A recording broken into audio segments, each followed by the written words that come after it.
Et à ce moment de l'histoire, ça s'appelait pas encore Kering, mais PPR pour Pinot Printemps Redoute.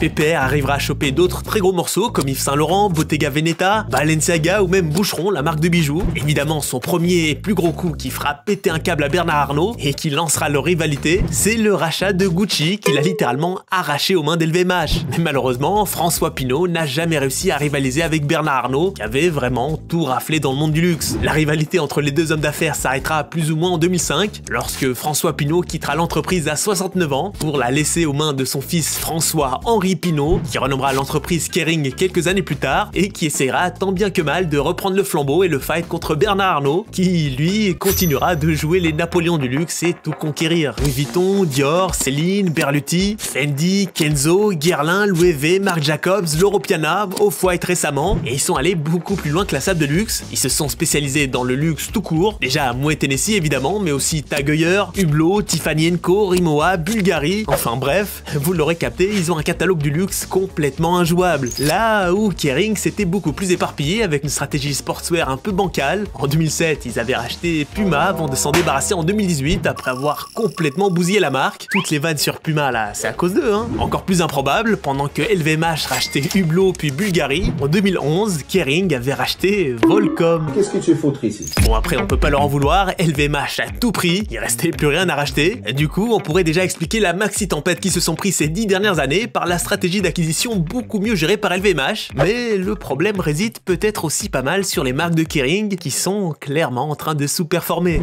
Depuis 2020, LVMH enchaîne les records de chiffre d'affaires. L'année dernière, en 2023, ils ont encore atteint leur record de vente en générant 86 milliards d'euros. Là où Kering est en pleine dégringolade.